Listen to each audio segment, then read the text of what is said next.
everything else, you're supposed to have your tax exempt stuff set. It's not even tax exempt for the average.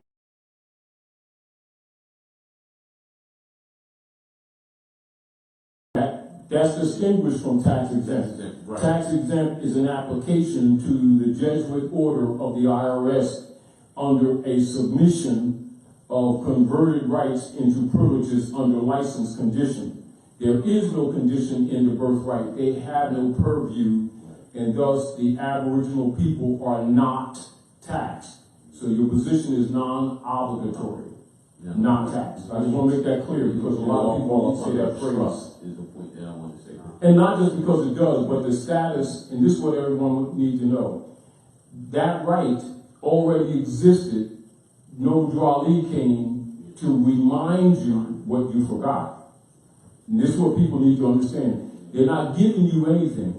He brought back to you what was taken from you, including your consciousness. And this is another misrepresentation of the Moorish Science Temple of America, where people try to act like it's giving you something. It's making you aware of what already exists before you were born, and people in organized government and in organized situations were blocking from you.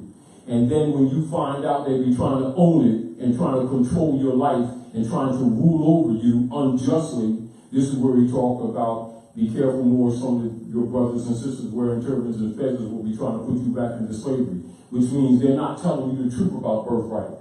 Birthright is a divine position that already exists by divine order. Government has no purview in it whatsoever. There is no discussion about it. There is nothing that they can say about it. It is not just a wall, and it's not just a brick wall, that there's an avenue of planets between it. They have nothing to do but to protect you in that right, which means government only exists at all, to preserve the birthrights of men that already exist. Outside of that, government has absolutely no purpose, and it has no rights to give because they don't belong to them. Are we clear? This is why they do not teach civics. Now, what has happened is organizations are patterned after fundamental governmental principles. They use different names, and what they've been doing is using organizations to steal your birthright. And so when you look at people in a position of authority, always look at them as public servants, not your master. And what they've done is flip that on you. This is birthright theft. Are we clear? So be clear on that distinction and look at all structures of government that way. Are we clear? From the top to the bottom. That way you understand the difference between unalienable rights and privileges. They're two different positions. Anywhere where there's a license, there's fraud. If a license exists, they're robbing you. If a license exists, they're robbing you. Are we clear? Islam says. Islam. How do we, you mentioned not tax obligational. Non-obligatory. Non-obligatory. Distinguished from tax exempt. Okay, how do we? That would be non-obligatory, which means the obligation of tax didn't exist with you. There's no relationship. There's no foundation for it. There's no law for it. Are we clear? Not tax, which means it doesn't apply to you. It's not to be discussed. It doesn't apply to you. Tax exempt is a condition where the tax burden applies, and under certain conditions you make application by which it is set aside or discharged. Are we clear? Which means you're subordinate to that entity or sovereign. There's a difference. Now, and this is why it's important, and why people who are not honorable about this Moorish movement will try to get you attached to the U.S. corporation instead of telling you that you're a citizen of USA Unity Salvation Allah, and then telling you that you're a party to this U.S. corporation and subject to them and submit to them That's why they won't teach you about the Act of Congress, 1871. See, once you understand these things, you can make discernment. See, a lot of things we bring to you is so that you, on your own right, can make intelligent discernment, because we're giving you knowledge, not belief. Are we clear? We want you to be able, meaning like this. Like, say, for instance, if I'm selling you a product, i.e. suntan lotion, right? So that means it comes from me and you're putting it on your skin, right? And so I make the conditions on how it's applied, though you can apply it. I can charge you however I want to, blah, blah, blah, restrict you from it, etc., right? However, if you don't use it and you're just dealing with your skin, what right do I have in your skin? Your skin is your divine right. I have the right to intrude on it.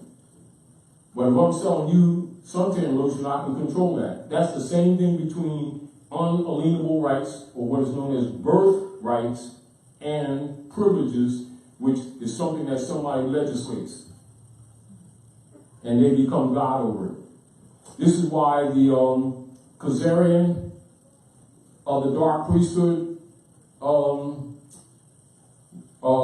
Rothschild said, give me the power to print or to power over the money of a nation, and I don't care who makes their laws. That's part of the clan order of Caicos under the Spanish Inquisition operations. And this is what you're suffering from now. Are we clear? Led by the Ku Klux Klan party called the Democratic Party, set up by in 1868. With the rest of the stuff, even the conversion of your state. Now go ahead. I just want to get that, because I want to get that for people who are listening who may not be clear on this. So how do we hold them accountable for the not tax or non-obligatory? Like, if we're... How can I say it simple? Right. By being yourself. Now you got to know who the self is, then you got to know your position. You got to know your relationship to other men. So how do? You step up to the constitutional fold of government. So that means you've got to understand what constitutions are, why they exist, what is there, how does it relate in history, how does politics form around it, what is real or de jure to it, and what's de facto to it. It's as simple as that. Now, on the surface, you probably know, because you've been coming here to the House of Reawakening Minds. And others, around the country, and some people outside of this country, who've been studying, our work of the Roundtable for years, understand this. For some people who may be new to this information, they have to be made clear that what we're telling you has nothing to do with belief systems. It has to do with that which is obligatory to all the people, and that affects all the people. What your beliefs are, set aside. But particularly for the redemption of people of Asiatic Moorish origin who have been under European colonial abusage for generations. They're the main target, but it is for all humanity. Are we clear? See, so once you understand, like as an example, they'll veil it like in the Constitution by saying Indians not taxed. But the symbol of the Indian or the indigenous people is you. But guys, under a refined argument that gives them leeway because you're really not Indians. You see the whole point? Are we clear? But then when you go into the treaties, they'll have Moorish treaties and Indian all in the same category. Do you understand? See, but if you don't know yourself, it doesn't dawn on you that you can't enforce the Constitution if you're not a party to it. So if you agree to be Negro, Black, or colored, you're off the platform. This is why our people, with all